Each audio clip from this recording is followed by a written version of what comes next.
In time, the government can decide to freeze your account and deny you access to your funds. Even if you use only cold hard cash, the government can cancel the legal status of your currency, as was done in India a few years back. This was the state of things until 2009. Creating an alternative to the current monetary system seemed like a lost cause, but then everything changed. In October of 2008, a document was published online by a guy calling himself Satoshi Nakamoto. The document, also called a white paper, suggested a way of creating a system for a decentralized currency called Bitcoin. This system claimed to create digital money that solves the double spend problem without the need for a central authority. At its core, Bitcoin is a transparent ledger without a central authority. But what does this confusing phrase even really mean? Well, let's compare Bitcoin to the bank. Since most money today is already digital, the bank basically manages its own ledger of balances and transactions. However, the bank's ledger is not transparent, and it's stored on the bank's main computer. You can't sneak a peek into the bank's ledger, and only the bank has complete control over it. Bitcoin, on the other hand, is a transparent ledger. At any point in time, I can sneak a peek into the ledger and see all of the transactions and balances that are taking place. The only thing you can't figure out is who owns these balances and who is behind each transaction. This means Bitcoin is pseudo-anonymous. Everything is open, transparent, and trackable, but you still can't tell who's sending what to whom. Let's explain this with an example. You can see on your screen certain rows from Bitcoin's ledger.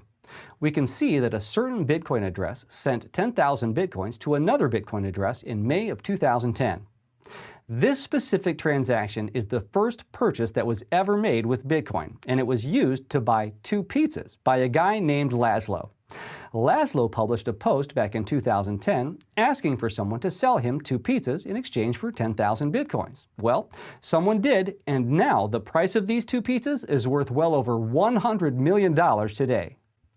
Bitcoin is also decentralized. There's no one computer that holds the ledger.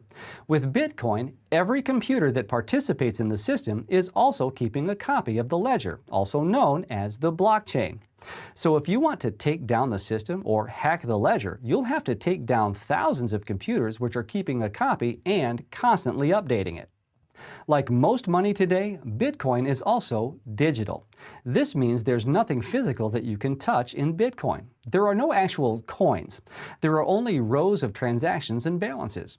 When you own Bitcoin, it means that you own the right to access a specific Bitcoin address record in the ledger and send funds from it to a different address. So, what does all of this mean? Why is Bitcoin such big news? Well, for the first time since digital money came into existence, we now have an alternative to the current system. Bitcoin is a form of money that no government or bank can control. Think about the time before the internet, how centralized the flow of information was. Basically, if you wanted information, you could get it from a few major players, like the New York Times, the Washington Post, and others like them. Today, thanks to the internet, information is decentralized, and you can communicate and consume knowledge from around the world with the click of a button. Bitcoin is the internet of money, and it's offering a decentralized solution to money. Bitcoin has several advantages over the current system. First, it gives you complete control over your money. With Bitcoin, you and you alone can access your funds. How you actually do this will be explained in a later video. No government or bank can decide to freeze your account or confiscate your holdings. Bitcoin also cuts a lot of the middlemen from the process of transferring money. This means that in many cases, Bitcoin is cheaper to use than traditional wire transfers or money orders. Also, unlike fiat currencies, Bitcoin was designed to be digital by nature. This means you can add additional layers of programming on top of it and turn it into smart money, but more on that in later videos. Finally, Bitcoin opens up digital commerce to 2.5 billion people around the world who don't have access to the current banking system. These people are unbanked or underbanked because of where they live and the reality that they've been born into. However, today, with a mobile phone and a click of a button, they can start trading using Bitcoin. No permission needed. Today, there are several merchants online and offline that accept Bitcoin. You can order a flight or book a hotel with Bitcoin if you like.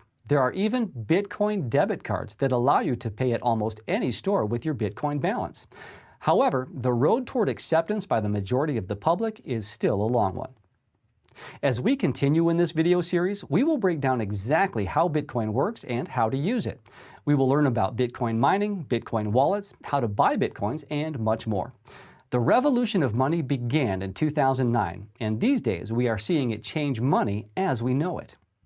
You may still have some questions. If so, just leave them in the comments section below. And if you're watching this video on YouTube and enjoy what you've seen, don't forget to hit the like button. Then, make sure to subscribe for notifications about new episodes. Thanks for joining me here at the whiteboard for 99 Bitcoin.